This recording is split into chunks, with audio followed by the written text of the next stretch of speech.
On the morning of December 8, 1941, enlistment offices all across the United States began to be filled by young men, eager to enact revenge for what the Empire of Japan had done at Pearl Harbor. The offices would stay busy for a long, long time. It was a dangerous job with life and limb at serious risk, and many more young men would join the Army and Navy by conscription. Lesser celebrated, and likely they'd have it no other way, were whole second armies of support personnel. These would be nurses, middle-aged clerks too old and or fat to fight, surveyors, engineers, and merchant sailors. Some would be spies or intelligence men working for the Office of Strategic Services. Others were mysterious ne'er-do-wells, scoundrels, who were very good at the procurement of various goods. Some would be anthropologists and translators, eager to help obscure native communities deal with the technologically advanced war tearing the island's worlds asunder. Some would be entertainers for the USO, there to help with morale, doing what they were best at, whether it was telling jokes or dancing beautifully. Others might be war correspondents to communicate in a highly censored way what was going on to the folks back home.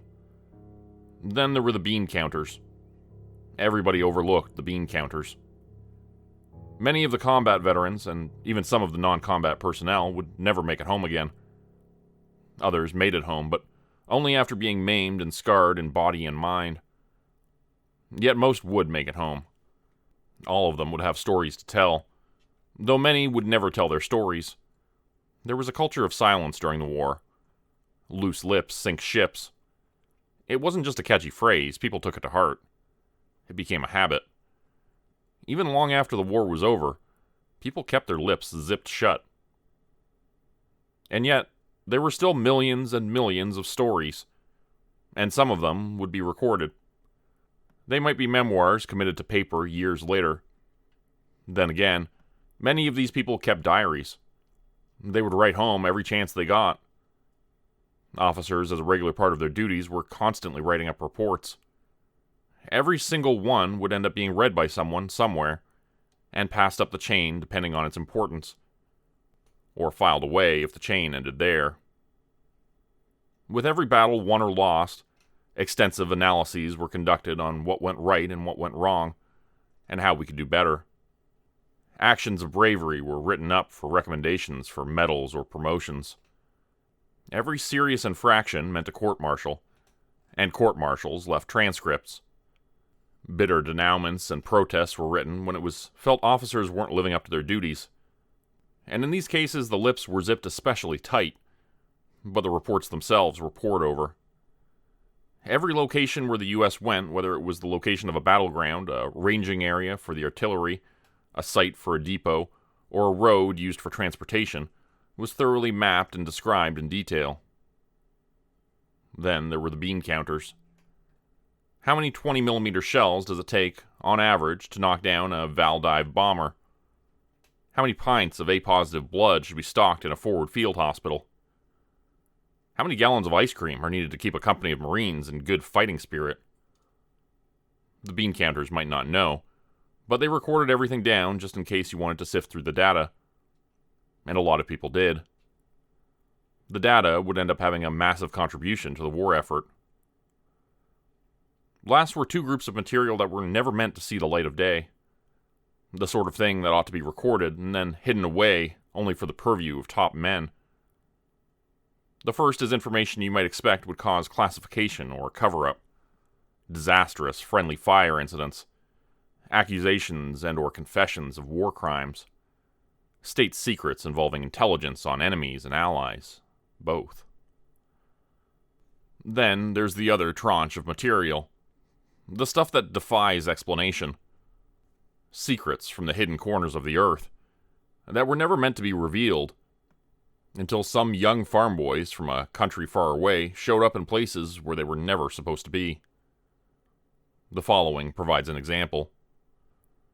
Excerpts from the personal diary of 2nd Lieutenant Yvette Morgan, Army Nursing Corps, 231st Hospital Group, Normandy region of France, July and August 1944. Age 20 at the time of writing. Note: Most American personnel in World War II were restricted from keeping personal diaries for counterintelligence purposes. It was not uncommon that this restriction was flaunted, particularly among personnel with the luxury of a little bit of privacy. Lieutenant Morgan seems to have understood the purpose of the restriction, and so the redactions in the following excerpts are her own. A careful eye will note she's made a couple of errors, which is why censorship should be left to the professionals. July 30th, 1944. Just got off the truck and finally made it back home. Just spent all day helping set up the field hospital. We've commandeered a high school in the little town of St. A. I think it's going to work out pretty well. There's a gym with a tall ceiling and high windows, which means good natural lighting. So we're setting that up as an operating room. We've got about 6 beds in each classroom, which is just about the number you'd like. The corridors are nice and wide enough to handle gurneys, and there's plenty of room out front for the ambulances. I don't think we could have found a better location outside of a purpose-built actual hospital. The real work starts tomorrow. Well, today, I guess. They ought to be taking patients right about the time I'm writing this. I drew the short stick, and now I'm stuck with the overnight shift. That's my luck for you. Back home, that would have meant at least it would be pretty quiet, but I don't think that's going to apply to this kind of duty. Home is actually this nice little cottage they've set me up with, and 4 other girls. It's in the tiny commune of L. It's actually about 10 miles from the hospital, not far from the sea. Every shift they're going to drive us back and forth in these trucks. It seems like an awful waste of gasoline to me, but what do I know? The whole reason they're doing this is because the hospital's technically in range of the German artillery, and they like to keep staff like us out of harm's way when we're not needed. I suppose we won't be in range much longer anyway. That said, Captain G says the front line's been stalled out for a while. He says it's slow going with all these enormous hedgerows they grow every place around here. I never knew they could grow so big. They must be hundreds of years old. I thought the poplar windbreaks they started growing back home after the Dust Bowl were impressive, but they've got nothing on these things. We can still hear the guns, though. They're a long way off, and kind of sound like thunder, though you can tell they're not because the sky is perfectly clear. At least, I hope they're mostly our guns. The morning's still a little chilly, but it promises to be a warm day. I'm going to have to get used to sleeping through it. At long last, the summer is really here. The cottage itself is lovely. I can't help but wonder about the people who really make this home. There's a delightful flower garden in front, and just the most precious herb garden right outside the kitchen window. When I get married and have a home, I'm going to insist on one just like it. The other girls? Well, what can I say? 5 of us all sharing this little place. At least we'll be working different shifts mostly. I'm sure we'll get by swimmingly. July 31st. Just got back and finished breakfast for dinner. Part of me still wishes I were at work. If I were at a civilian hospital, I still would be. Funny how the military insists on sticking to the scheduled shift, and they order me to go home and get some sleep. I might get used to such regimentation. I say this as if I'm not completely exhausted and overwhelmed. I'm sure I'll sleep tonight. Today, whatever. As I'd suspected, we had our first wounded in during the morning shift. Most of them had been through the mobile advanced hospital, and had been at least looked over by a doctor.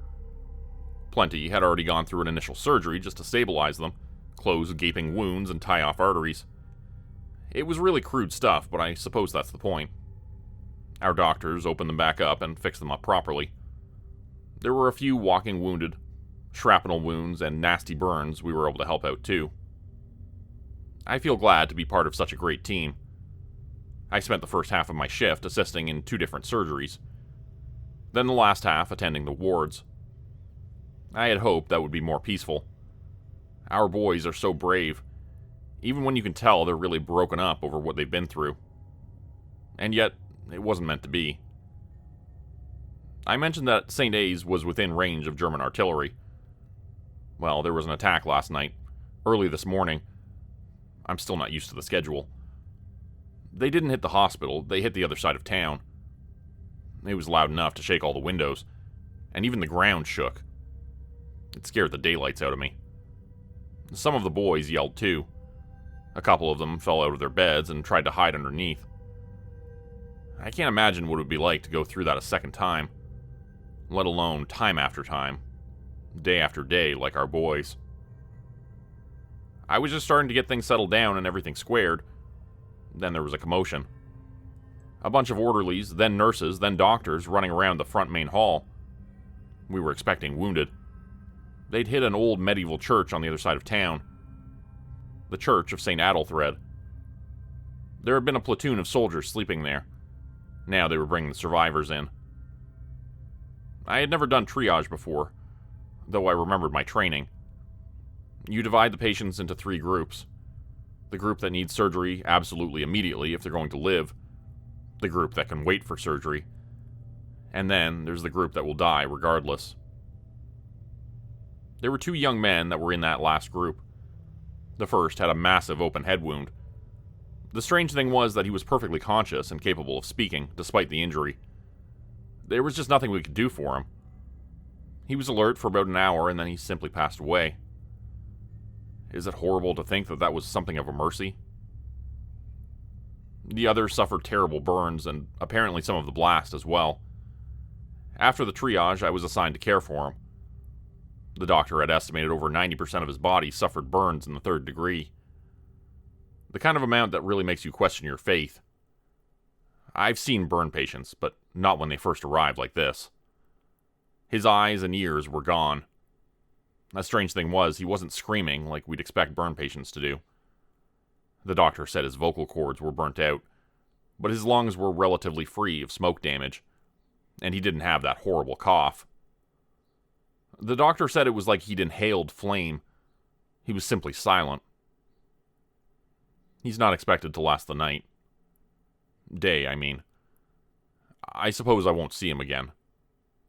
I suppose that's a mercy, too. I mentioned yesterday that I think a school building serves as a fine hospital in a pinch.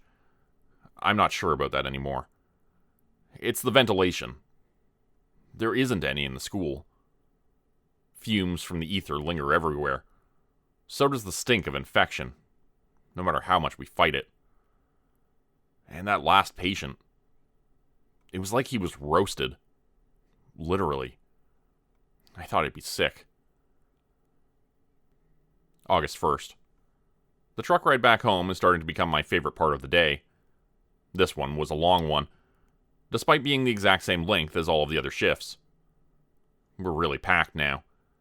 The minute we get one patient ready for transport back to England, another takes his bed. They say the war might be over before Christmas. I hope. Don't know how I'll be able to keep up this pace for so long. The little old priest whose church got blown up by the Germans came around to volunteer at the hospital. Poor old thing, has nowhere else to go. He's helping us roll bandages, working with the autoclaves, and helping the chaplain out with the prayers. He seems to be helping with morale. God bless him. Particularly the chaplains. The priest doesn't speak English, and the chaplain doesn't speak French, but they both speak Latin well enough to get by. I've never heard it spoken before. I grew up Lutheran, and it seems so strange. I'm a long way from home. The burn patient is still alive. I was really surprised when I got in and found out. Apparently so are the doctors. Of course, I'm attending him again and was asked to change his bandages. Most of the rest of his skin that hadn't already sloughed off last night did so while I was changing them. I didn't see any sign of infection yet, though, of course, we all know that's coming. Other than that, there's not really much I can do. He started letting off this low moan. The doctor said he was not really conscious. I can't imagine he would be. He's still getting so much morphine. He was already bleeding through before my shift ended, so I thought I'd do the next shift a favor and take care of it a second time on the same shift. This time, the doctor had me place his arms over his chest and belly and bandage them all together. Also, he had me bandage his legs together. The doctor said that if there's a miracle and somehow he manages to pull through, it will be because he somehow beat the infection. And if he's going to have any chance at all, then we'll need to minimize his contact with bandages until he can receive grafts. When I was done, he ended up looking like a mummy, right out of the pictures. I don't think it will matter much, and neither does the doctor. But we have to keep trying. August 2nd. Just got back. The burn victim is still alive. It's so strange. It's all I can think about now. When I first got in, I went straight to his room. I was absolutely shocked. It was gruesome. His bandages were positively soaked through. There was more red than white. I was just about to chew out the girl on the shift before me. I thought that nobody had changed the bandages since my last shift, but then she told me that she'd just changed them 2 hours previously. I couldn't make heads or tails of it, so I just got to work changing them myself. It felt so odd the way the other patients in the room were looking at us, like they knew there was something off about the whole thing. The patient's moaning is getting louder too. It must be so unnerving to the others sharing the room. Then, of all things, Major P and Colonel S came in to observe. I haven't seen either of them since we started setting up the hospital. They don't usually stay up so late. They were washed up and decided to help me bandage the patient, as if they weren't just there to observe me, but wanted to be a part of it too. Sure enough, after only a couple of hours, the bandages were soaked through again. I've never seen such terrible bleeding. I asked the doctor if it could have possibly been hemophilia. It's something I've only heard about, but haven't seen. He only shook his head like he was sure that it wasn't. Yet, he also looked even more confused than I was. We've been giving the patient transfusions, but at this rate, I just don't know where it's all coming from. I know I shouldn't be writing this sort of thing down, but the doctor confided that he's thinking of reducing the morphine. Maybe the patient will be more lucid. I don't know how the doctor expects him to communicate with his vocal cords destroyed, or what he could possibly have to say, even if he could talk. Well, it's not my place to decide. I think he knows more about what's happening to the poor man than I do. It was all just blood, too, in the bandages. No pus at all. I don't know how he's not becoming infected. August 3rd. There's a great deal of strangeness happening at the hospital. I saw the general staff car the moment our truck pulled around to drop us off. The little flags on the front gave it away. Instead of starting my shift, they asked me to come back to Colonel S.'s office. My first thought was that I was in trouble, and they'd somehow found this diary. Both Major P and Colonel S were there, along with General C, who'd driven down from Corps HQ with a couple of his staff. There were also 2 men from what might have been regular army, except they wore 2 long, dark coats. I didn't get their names. Apparently they'd all been there for hours, and were wanting to debrief me. Well, it sure was intimidating, but they just wanted me to tell them what I'd seen. Fair enough. The patient was burned all over his body. He probably should have died the first night, but hasn't. There's an awful amount of bleeding, which I can't account for. There's also no pus or smell of infection, which also doesn't make sense. I told him about how he's been given large amounts of morphine, though I didn't say what Captain H had said about reducing it. No, he had never been capable of speaking since he'd been brought in. No, he hadn't been wearing his dog tags, but between the blast and the length of time he'd been burning, he must have stripped everything off. Surely they were back in the rubble of that church. Then they thanked me and told me I could go back to work. Well, I just about had it. I stood up and demanded that they knew something about my patient that they weren't telling me, and that if they did, I could take better care of him. Well, then they better tell me. I think I even swore, though I didn't mean to. Major P almost laughed, and Colonel S just gave me that stupid, patronizing smile. Told me I was already doing everything that I could, and that they were proud of me. He's a good man, but I'm getting really sick of this Army that's on a need-to-know basis crap. The rest of the shift was just the usual. Strange how it's become the norm now. No, there was something else. The burn patient was in his room by himself. They'd moved the other beds out. They didn't tell me why. Probably because his moan was getting worse, and raspier. I still don't think he's out of the morphine stupor, though. Alright, it's later the same day, the 2nd. I've just woken up and had a serious chat with Kathy, the nurse from the 2nd shift, and she's had a lot to talk about. Rumors are swirling. I don't know how much of this is true, but my gut instinct, it's all true. Those men in the long coats, the rumor is they were Army intelligence. That didn't make a lick of sense to me at first, but then it started to come together. It turns out there were supposed to be 30 men, including the CO, in that church that night it got shelled. Nobody else. Except when they added up all the survivors who'd moved on to the front, all the wounded that were taken to our hospital, and those who died, which took a while to count, then it all added up to 31 men. So somebody was there who wasn't supposed to be there, and nobody knows who it is. They think they've got all the dog tags accounted for, which might have been why they asked me about it when I came in later that night. And the one person they can't account for seems to be the burn victim. So they didn't know who it was. Nobody from St. A's was missing. None of the French resistance were around that night. Apparently intelligence asked them. How else would they know? So it's really suspicious. And they were worried he might be some kind of spy or infiltrator. They still don't even know why that church was shelled in the first place. So they started asking questions of that poor old priest who'd been volunteering. We know because they let the chaplain sit in with him. But it seems both of the intelligence guys spoke fluent French. They asked him if there were any kinds of acolytes or initiates or whatever kind of junior clergy he might have who could have been there. He said no. And anybody who might have was accounted for and healthy. He asked if there was anything valuable that could have been stolen, or maybe he feared could be looted. Would our boys do that? Well, he didn't think so. There was the holy font, which was an antique, but there were many like it, and it was hardly easy to move. There was the Bible at the altar. It was very old and had great sentimental value, but again, it would have no value to thieves. There was the tomb of St. Adalthred himself, which was priceless to the community, but was a part of the church itself.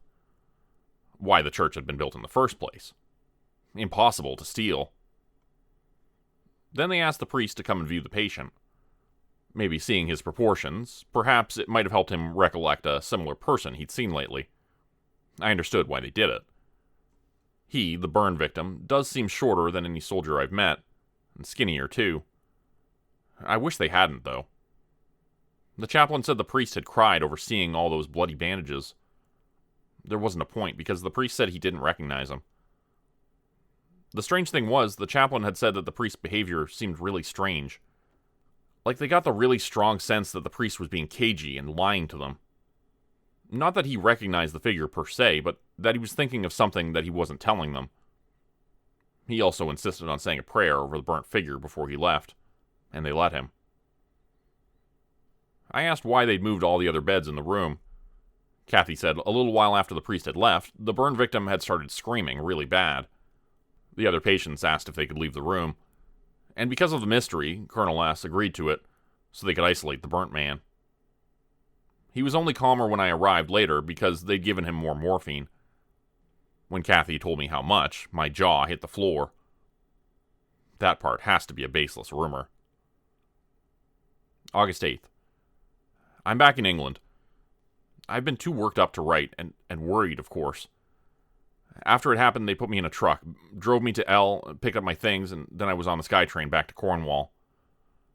I guess we stopped at the cottage as a courtesy. It was on the way to the airfield.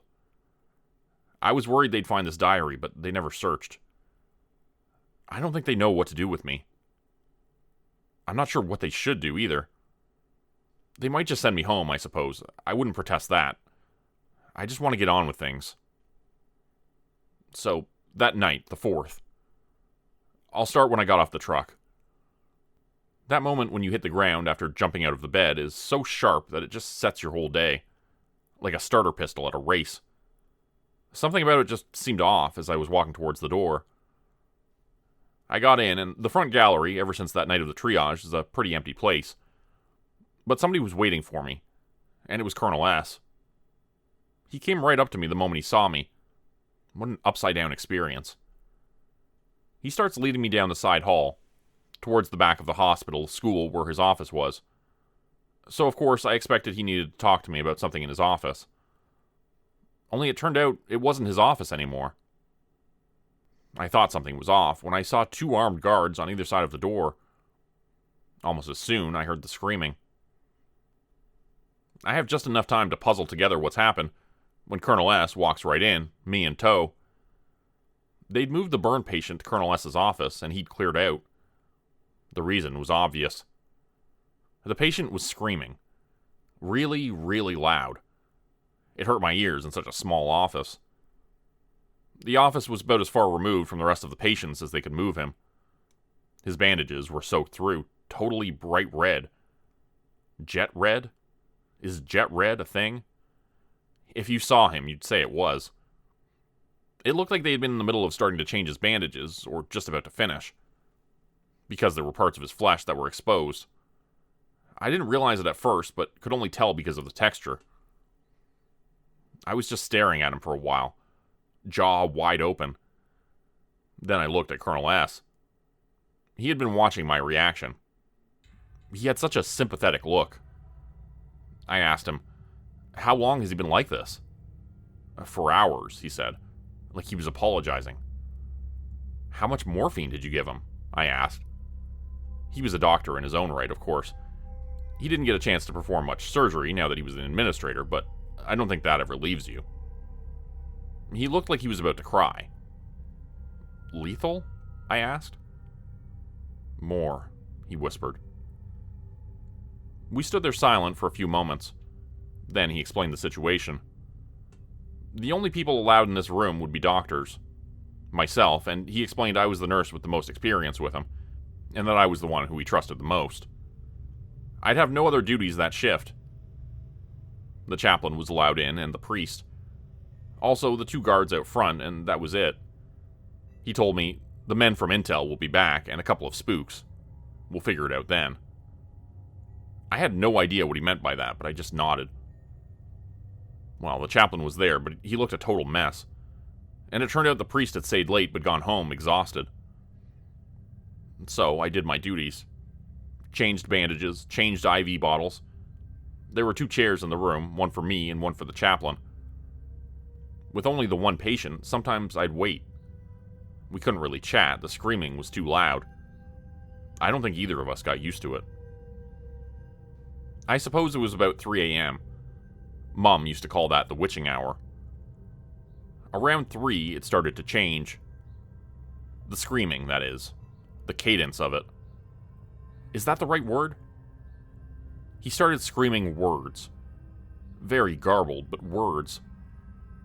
That was when I remembered the doctor had said his vocal cords had been destroyed. Had he been wrong? It had to be. Both I and the chaplain were standing over him then, the chaplain whispering prayers. Sometimes we'd look at each other like maybe the other knew what was happening.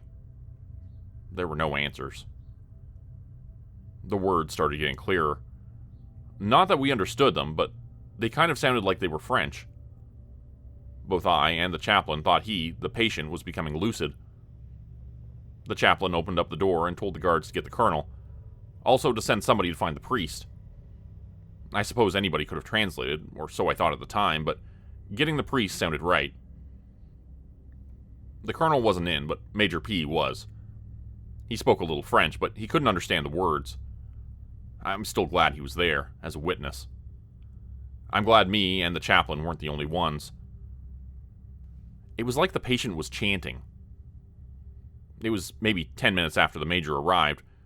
The screaming just stopped. No words. Just heavy breathing. Hyperventilating, maybe. It occurred to me then that the bandages had become soaked through again.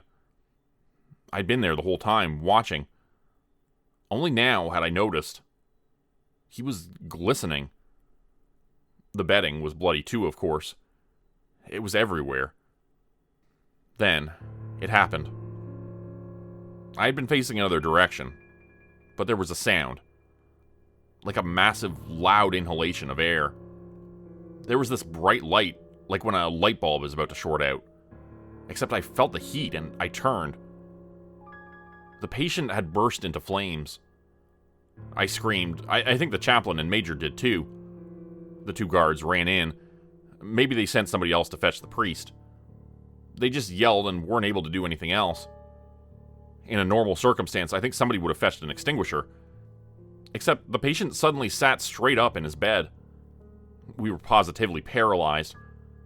He was screaming again, and all we could do was watch. His bandages and bedding all burned away. Only then he stopped. There was this man before us. He had no skin, no eyes. Glistening red and patches of black where the ash still clung to him. He looked at us. Looked at me. There were 2 black holes in his face. Above the hole for his nose and his mouth. Lips burned away and teeth missing. But the holes for his eyes. I could feel him looking at me despite having no eyes. Then he spoke. It was French again, at least I thought. I couldn't understand it. Full sentences, raspy but clear. No sign of pain or duress. Yet it was authoritative, like he was in full command of his faculties. I don't think it lasted long before the priest came rushing in. The priest said something like, sortie, and then the major told us to get out, the chaplain and I. We did, and closed the door behind us. The 2 guards were further down the hall, clearly rattled. We could hear the priest and the burn man talking clearly through the door. The burn man was distinguishable by the rasp in his voice, the commanding tone. Yet, as we listened, there was something off. The burn man's French was different than the priest's French. It was like they didn't understand each other. It was like they were speaking 2 different dialects. And I didn't realize until I heard them both speaking next to each other. There was a pause of silence, and then the priest started speaking in Latin. I saw a look of relief on the chaplain's face when the birdman responded, also in Latin. The 2 spoke, the burn man and the priest. They went on, me not understanding any of it. The burned man seemed to calm, the priest becoming more anxious as they went. Then I turned to the chaplain again.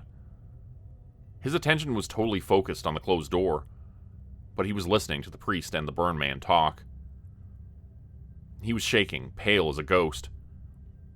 I've seen men shake. I've seen them shake from the effects of blood loss and shock.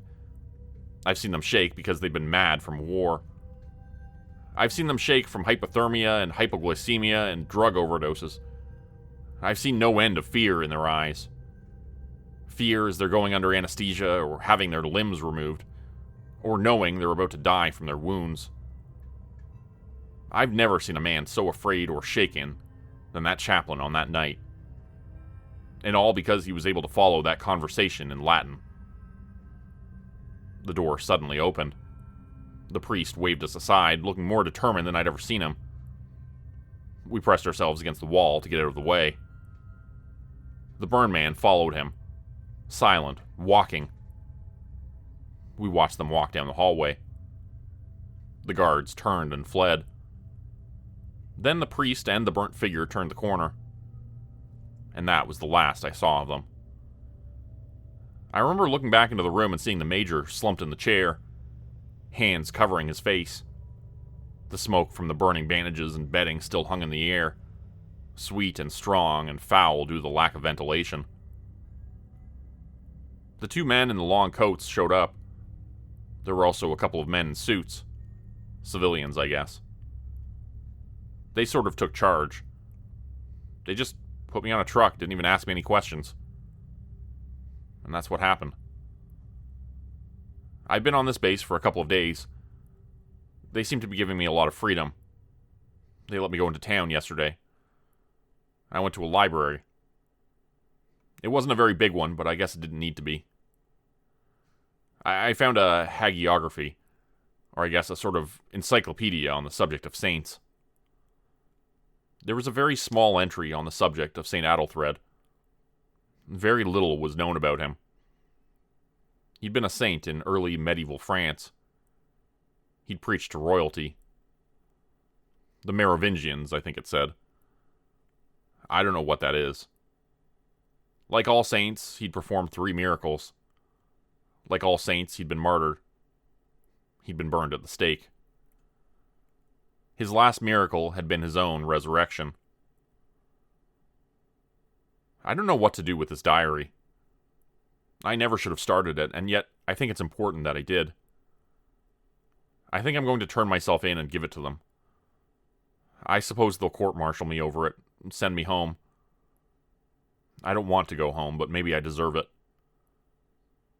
At any rate, clearly, there are higher powers at work here than me. End copy. All the documentation by the US during the war was massive. All of the officers, nurses, spies, bean counters, and everybody else contributed to the pile. This was long before the digital age or even microfiche, so the sheer scale of the paperwork is hardly conceivable. It could have been measured by the cargo holds of Liberty ships. After the war, the Army and Navy needed someplace to store it all. Any of it could have unforeseen value, and destroying it was never an option.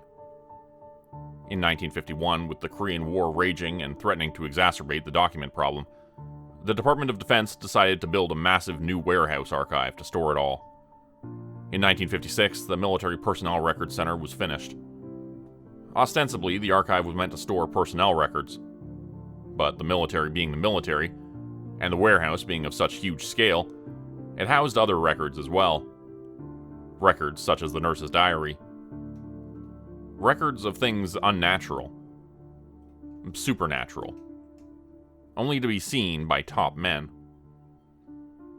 One of the items discussed during the facility's construction was the inclusion of a sprinkler fire prevention system. There was a concern that such a system could leak, and cause water damage to all of the important documents. So the archive was built without one. In 1973, the building burned down, taking millions of documents with it. The cause was never officially determined. At the time, and for many years after, the biggest problem was the bureaucratic nightmare it caused for millions of veterans, and collecting the benefits they were entitled to. To a very small community, namely us, the damage was a travesty. That's the purpose of this project. To retrieve the documentation, study and catalog it. This entry is only the first example. Naturally, the question arises, how do we retrieve these files if they were all destroyed in the fire? Well, that's on a need-to-know basis, Lieutenant. And you don't need to know. Today's story was written by E.B. Davis. You can find their work on Amazon under their author name E.B. Davis or Evan Davis. You can also find their work on Substack. Their profile there is E.B. Davis's Den of Dread. I'll include all of these links in the description below, and I hope you all support the author. Thanks for listening. Become a channel member today for early access, bonus videos, and special emojis only available to members. Check out the description below or click the join button for more info.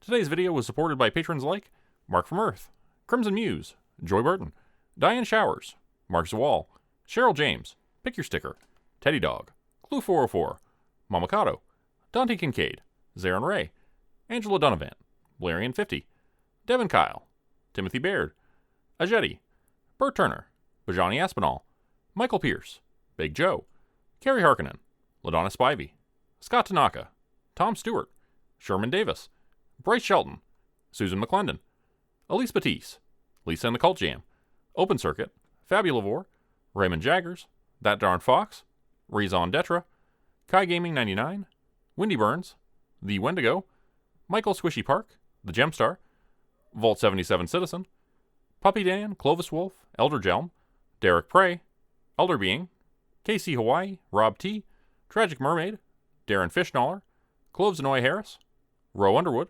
Florida Man Luke, Bethany's Mom, Winter's Kiss, Sam Brook, The White Stag, Corgi Connection, No Name, Marta Cara, Professor Elm, Kathy Barrickman, Cybard Sands, Steve Hennessy, Melanie Sanders, The Archivist, Rob Smith, Term 4, Naz Razio, J. David Wellman Jr., Parker Lewis, Monica Moya, D-Master 311, Britt the Alchemist, Taylor the Fox, Holly Howarth, Julia McWilliam, Lily Pad, Serena and Jesse, Diego Rodriguez, Osiel Perez, Wolfcat 128, Kamisha Coffin, Jen Scott, Avanza, Lucian Haran Allen, Hunter Nystrom, Tyson Harris, Ricky Monroe, Jess Gaming, Mastiff Nomad, James Lowe, Alabama Nana, Jessica Hunt, Kelly Savory, Chris Zamora, Dave, EL, Michelle Angel Wolf, and Linda Allison. If you'd like to help support the channel, please consider joining my Patreon page at patreon.com/Jordan Group Horror. As a patron, you get access to bonus videos and content, as well as a Discord channel. You'll be credited at the end of every video going forward, and if you decide to stay for 3 months, I'll name a character after you which will be featured in a Hollow's End story. Links to join the Patreon are in the description. Thanks everyone for listening. Please like, subscribe, and comment to help the channel continue to grow. It really does help a lot. And see you again next time at 4 p.m. Eastern Standard Time. Hope you have a great night.